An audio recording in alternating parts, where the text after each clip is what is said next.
Okay, ladies and gentlemen, I want to explain the New World Order is real. The reason why I'm saying this is because this weekend, me and my mom went on a trip, and then my uncle brought me to a Christian bookstore, and I was asking the people there if they had any books on prophecy, especially about Grand Jeffrey, because he's been the one that has been sounding this alarm for years about that the government is not working for the benefits of its people, but for their own good.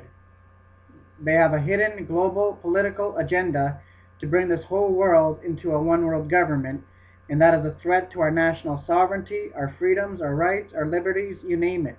And this is the reality. So I was talking, I got the book, and then the guy there that was working there, he said, "Oh, this is not a good book for you. It's out of date." I'm like, "What do you mean it's out of date?" He's like, "Oh, it's not true." I'm like, "It hasn't happened yet. It's going to happen." He said, "No, it's not." Then I got into a big thing with him. I was laying it all out. I'm like, "Do you know David Rockefeller? Do you know Henry Kissinger, the Council on Foreign Relations?" I was going on, and he said, "Yeah," but he didn't say anything but that. So I said, "We have to study the signs of the times." Jesus said to always be ready. He's like, "Oh, you're taking that out of context," and everything else I said he was saying, "Oh, you're taking it out of context." Because in Revelation it says that Jesus is the spirit of prophecy.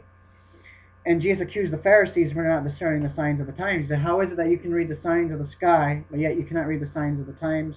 So I asked them, "Say if the government wants to put a microchip in you, are you going to let them do it?" He said, "Oh, they would never do that." And I told my cousin that. He's like, "Yeah, okay." He was laughing. The government's not going to do that. They're already, that's what they want to do. Anyways, I said, "What about the mark of the beast?" He said, "Oh, if God allows it, if God allows it." I'm like, "This is prophecy. It's going to happen." But he didn't want to get it in. So to him, there's not going to be a world government. He said, "All that matters is that you're saved." So I said, "We shouldn't study the signs." He's like, "No." Wow. So I said, "Why in the world is the Bible over one-third prophecy?" He didn't want to get into it. People are living in denial. But I want to tell you guys that the New World Order is real. You can find the Illuminati, the Bilderbergs, the Trial Commission, the Council on Foreign Relations, the International Monetary Fund, the Federal Reserve, the New Age Movement, the United Nations, and there's many other groups. But I want to read it from the people themselves that are calling for a new world order. Now, Henry Kissinger, the Secretary of State, the Nobel Peace Prize, he gives no bones about it, that they're bringing in a world government, and this is going to be a totalitarianism, world government, total control, total enslavement for humanity. And they have it on the back of the United States dollar bill, the all-seeing eye, the pyramid, New World Order, translated. And they've been at this since day one. So I want to read this to you guys, right here. I'll start from President Bush Sr. Okay. 4 months after this speech, President Bush gave another address in which he again talked about the New World Order. What is at stake is a big idea, a New World Order, where diverse nations are drawn together in common cause to effect the universal of mankind. Peace and security. Isn't that funny? Peace and security, freedom and the rule of law. Such is a world worthy of our struggle and worthy of our children's future. 2 months after that speech, President Bush addressed yet again, this time commanding a successful conclusion to the Gulf War. And again he spoke of a new world order. Until now, the world we know has been a world divided, a world of borders, where Congress blocked conflict and Cold War. Now we can see a new world coming into view, a world in which there is a very real prospect of a new world order, a world in which freedom and respect for human rights find a home among all nations. Throughout his presidency, George Herbert Walker Bush was a firm advisor of a new world order. Now move forward to the more recent post in November of 2008. Henry Kissinger, Nobel Peace Prize winner, former Secretary of State and assistant to the President for National Security, wrote this: "Now that the clear feet of the economic system have been exposed, this requires a new between America and the rest of the world. If progress is made on these, 2009 will make the beginning of a new world order." Just a few days before President Barack Obama, Kissinger said this in a television interview. The president-elect is coming into office at a moment where there are upturns in many parts of the world. You have India, Pakistan, and you have the jihad movement. So he can really say there is one problem that is the most important one, but he can give a new input to America for policy, because the relevance of him is so around the world. I think his task will be to develop an overall strategy for America in this period when really a new world order can be created. It is a great opportunity. It isn't just a crisis. 1 week after this interview, Kissinger wrote an interview for the New York Times in which he warned that to a new international order is chaos. If we don't have a new world order, we're going to live in chaos for the rest of our lives. He again pointed to Barack Obama as the key player. The impact of a president elected on the imagination of humanity is an important element in shaping a new world order.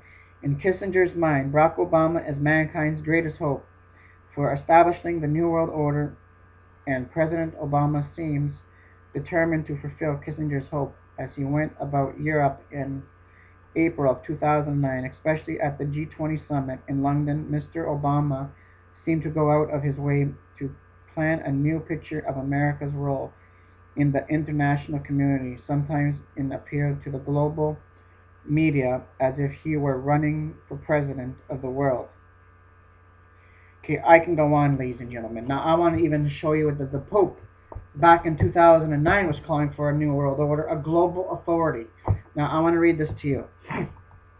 Not only have politics and presidents liberated for a new world order, even Pope Benedict XVI, in his letter of July 2009, voiced his support for an international paradigm shift in the force of the unrolling growth of a global independence. There is a strong felt need, even in the midst of a global recession, of a true world political authority. He went on to say, furthermore, such an authority would need to be recognized and to be vested with the effect power to assure security for all. What is there about a new world order that defiles the minds of scientists, presidents, politics, and religious leaders? For many, it is surely the fear of world-ending global war.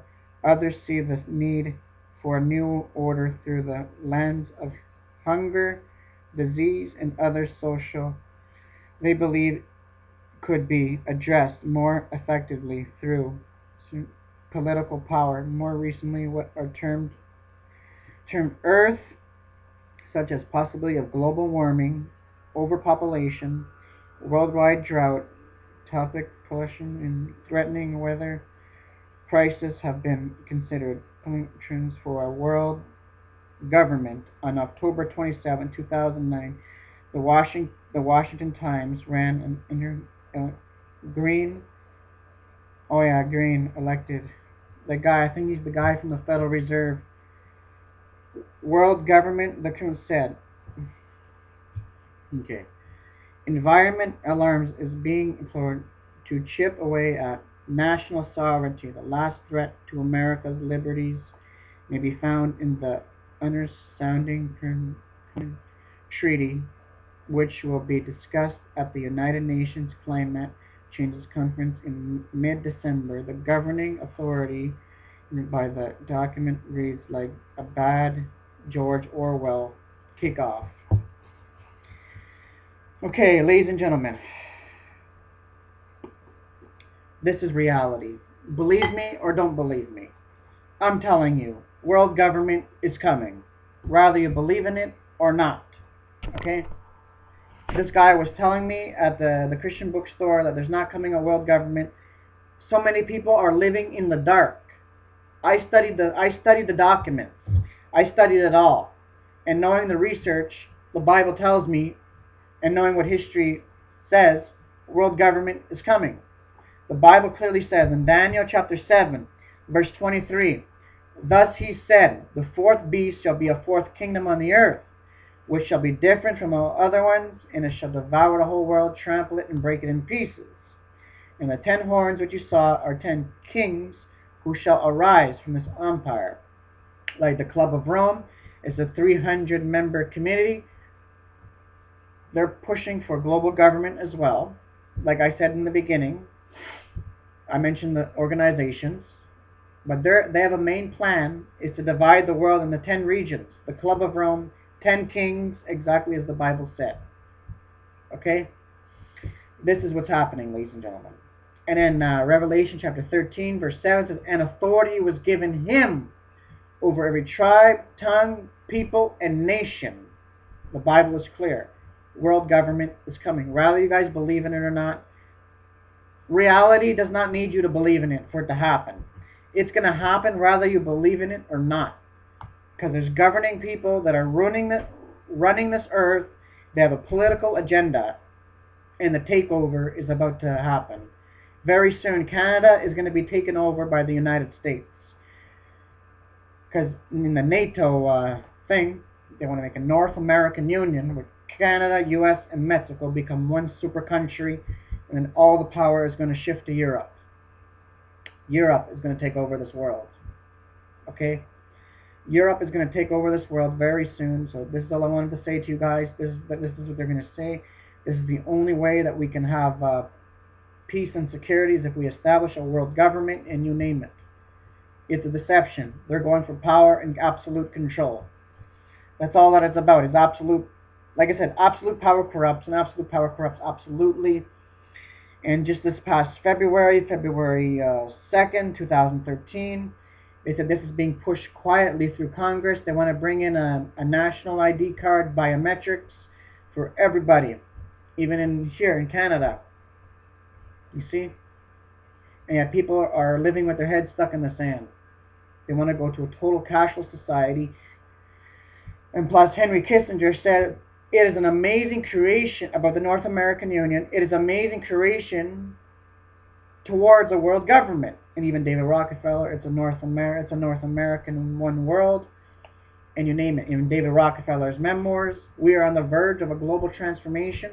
All that we need now is a major crisis, and the nations will accept the New World Order.